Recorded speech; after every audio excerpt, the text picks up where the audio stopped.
Duas pequenas observações hoje no meu Instagram. A primeira é da manifestação do ex-presidente Sarney sobre o dia 8 de janeiro. Perguntado, eu vi nas redes sociais, ele respondeu que para ele 8 de janeiro não foi tentativa de golpe de Estado. É aquilo que eu venho dizendo, que outros também têm dito, foi um pessoal que protestou num determinado momento, eles perderam o controle, como aconteceu quando o PT e o MST, através de alguns elementos, invadiram e destruíram a independência da Câmara. Rigorosamente a mesma coisa. E ele veio e declarou agora. Foi um presidente que, apesar de muito criticado, que pegou um país de dificuldades, porque ele era candidato a vice e já assumiu a presidência no dia primeiro do mandato Tancredo Neves, que estava doente e veio a morrer. Que vale dizer, a dificuldade de ter sido eleito para vice e começar a administrar o Brasil, mas a ele se deve, inclusive, a convocação da Constituinte. Temos uma Constituição que, apesar de adiposa, é uma Constituição democrática, muitas vezes desrespeitando até pelo próprio Poder Judiciário, interpretações criativas, mas, meu ver, de um originalista da Constituição. Mas, de rigor, foi ele que, enfim, convocou para a emenda 26 de 1996 a Constituinte. Portanto, é algo a ser lembrado na história. Foi um presidente sem olhos. Era muito amigo, trabalhou, inclusive, no escritório dele, de um grande amigo meu de faculdade, que foi Saulo Ramos, que foi ser consultor-geral, depois ministro da Justiça, que sempre mostrava uma grande admiração. E eu, pessoalmente, tive contatos com ele, contatos assim que sempre foram extremamente agradáveis.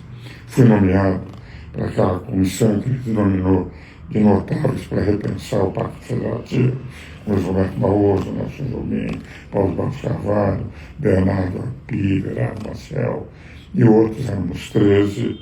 Trabalhamos durante 6 meses apresentando 12 anteprojetos de emenda constitucional, lei complementar, resolução do Senado, lei do ordinário, que infelizmente o Senado não examinou. O presidente do Senado, quando nos convocou para esse trabalho. E gosto nas relações que mantenho com ele do ponto de vista cultural, porque no livro que me mandou, assim que saiu, O Dono do Mar, achei um romance excepcional sobre o folclore do Maranhão. Considero um grande escritor, melhor romancista do que poeta, mas, enfim, essa afinidade literária com ele.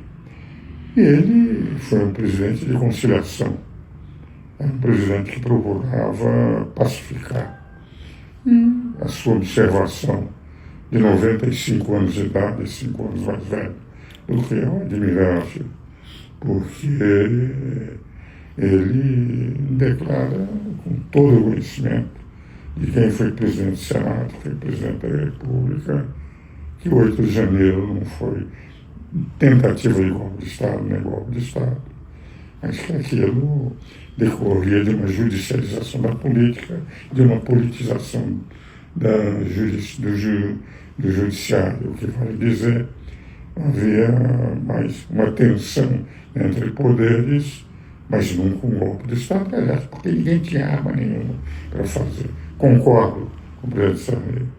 E a segunda observação em relação à condenação da deputada Carla Zambelli, eu tenho a sensação que, pela decisão de Alexandre Moraes, do ministro Alexandre Moraes, o caso de Ramagem, que diz: pode o Congresso suspender todos os atos praticados enquanto deputado, que, efetivamente, se o Congresso suspender a condenação de Carla Zambelli, o próprio ministro Alexandre de Moraes sinalizou o caminho.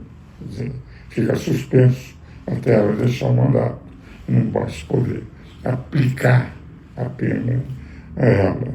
O que vale dizer, o Congresso pode, a essa altura, utilizando a decisão do próprio ministro Alexandre de Moraes, fazer com que essa decisão só seja cumprida no momento que ela termina o mandato, na eventualidade não vir a ser eleita para um novo mandato.